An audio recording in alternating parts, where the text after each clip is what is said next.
बहुत समय पहले की बात है। श्रावस्ती के पास जेतवन में, अनाथ पिंडिक के उपवन में तथागत बुद्ध अपने भिक्षुओं के साथ वर्षावास कर रहे थे। वहां एक गहन शांति फैली हुई थी। हर दिन कुछ न कुछ प्रश्न, कुछ न कुछ जिज्ञासाएं लेकर भिक्षु बुद्ध के पास आते और बुद्ध बिना किसी आग्रह या द्वेष के उन सब का समाधान करते। एक दिन जब दोपहर का सूर्य धीरे धीरे पश्चिम की ओर झुक रहा था और उपवन के वृक्ष अपनी लंबी छाया जमीन पर फैला रहे थे, एक भिक्षु मौन व गंभीर तथागत के निकट आया। उसकी आंखों में एक प्रकार की चिंता थी। उसने सिर झुकाया और निवेदन किया, भगवान, मैं अपने ही भीतर उलझ गया हूं। कभी मैं शरीर को स्वयं मानता हूं, कभी विचारों को, कभी संवेदनाओं को, पर फिर भ्रम होता है। मैं कौन हूं? क्या यह रूप, यह भावना, यह चेतना, क्या यही मैं हूं? बुद्ध ने उसकी ओर देखा। उनकी दृष्टि में करुणा और निर्विकार ज्ञान झलक रहा था। वे बोले, भिक्षु, सुनो और भली भांति समझो। जो ज्ञानी होता है, जो सच्चा साधक होता है, वह इस प्रकार देखता है, यह रूप मेरा नहीं है, यह मैं नहीं हूं, यह मेरा आत्मा नहीं है, यह वेदना मेरी नहीं है, यह मैं नहीं हूं, यह मेरा आत्मा नहीं है, यह संज्ञा, यह विचार, यह संस्कार, यह चेतना, इनमें से कोई भी मेरा नहीं है, इनमें से कुछ भी मैं नहीं हूं, इनमें आत्मा नहीं है। जो देखा गया, सुना गया, अनुभव किया गया, जो सोचा गया, कल्पना की गई, वह सब केवल धारा है, प्रवाह है। पर कोई भी धार स्वयं नदी नहीं होती। जिस प्रकार आकाश में उड़ते बादलों को कोई मूर्ख अपना कह दे और रोने लगे जब वे ओझल हो जाएं, उसी तरह जो मूढ़ होता है वह रूप, भावना या चेतना को मैं कहकर उससे चिपक जाता है। फिर जब वह चीज जाती है तो वह विकल हो उठता है। भिक्षु चुपचाप सुन रहा था। बुद्ध के शब्द जैसे उसके भीतर उतरते जा रहे थे।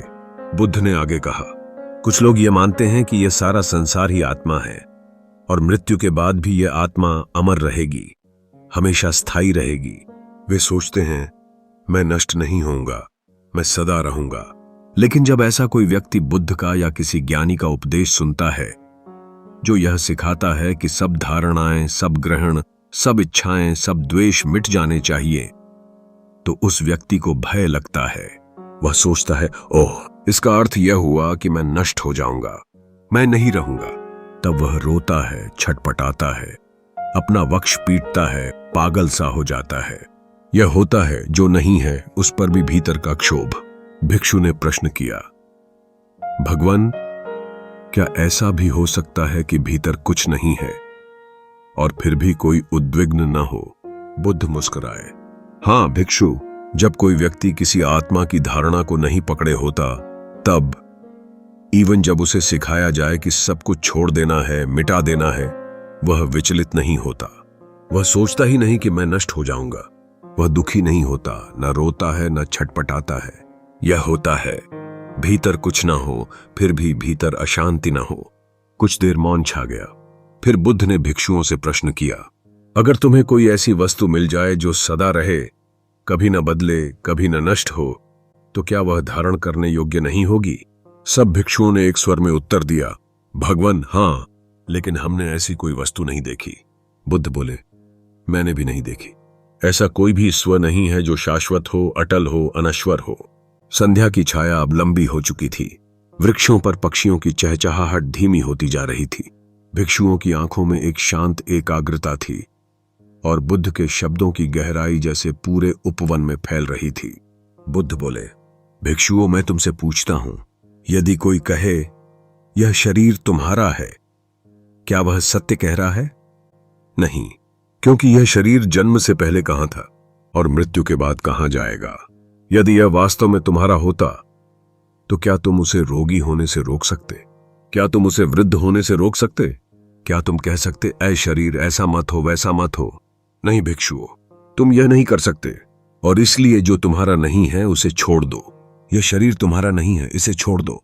यह वेदना जो सुख देती है या पीड़ा देती है, यह तुम्हारी नहीं है, इसे भी छोड़ दो। यह संज्ञा जो नाम रूप पहचान बनाती है, यह भी तुम्हारी नहीं है।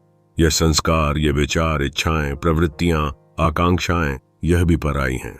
और यह चेतना जो देखती है, सुनती है, सोचती है, यह भी क्षण क्षण बदलती रहती है। यह भी तुम्हारी नहीं है। जो क्षण क्षण बदलता हो, जिस पर तुम्हारा कोई अधिकार न हो, उसे तुम क्यों मैं कहते हो?